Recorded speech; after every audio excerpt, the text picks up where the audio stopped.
नमस्कार, मी अनुजा. 2 महिन्यापूर्वी माझ्या पायात प्रचंड वेदना होऊन सायटिकाचा मला पूर्वी सुद्धा प्रॉब्लेम होताच. तो परत इरप्ट झाला आणि खूप दुःख व्हायला लागलं.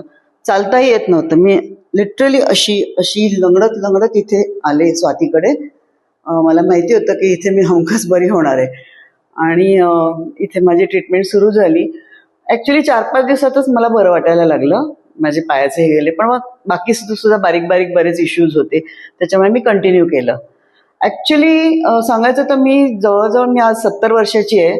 65व्या वर्षापर्यंत म्हणजे 20व्या वर्षापासून 65 पर्यंत मी 45 वर्ष जिम केलेली आहे आणि रेग्युलर जिम गोअर आहे मी, होते मी म्हणजे 5 वर्षापूर्वीपर्यंत. पण का नाही मग मला का हे सगळे प्रॉब्लेम्स येत आहेत? मला खरंच आश्चर्य वाटतंय की हे असं नाही व्हायला पाहिजे होतं. आय शुड म्हणजे मी फिट असायला हवे होते, पण मला बारीक बारीक हे येतातच आहेत प्रॉब्लेम्स.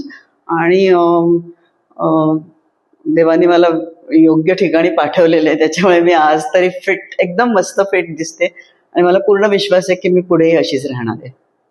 आणखी एक गोष्ट सांगायची राहिली बरं का. मला एकतर इंडायजेशनचा खूप प्रॉब्लेम होता. कायम पोट असं हेवी हेवी होतं.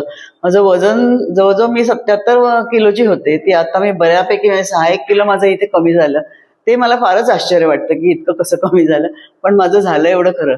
आणि दुसरी गोष्ट म्हणजे हे पण वजन कमी झालं, डायजेशनचा माझा प्रॉब्लेम जो होता तो सॉल्व्ह झाला. आणखीन फ्रेश, एकदम फ्रेश वाटते मी. छान व्यवस्थित चालू शकते पटपट, पूर्वी जशी चालायची तशी. So thank you so much. Thank you Swati आणि स्वाती योगा शाळा. थँक्यू.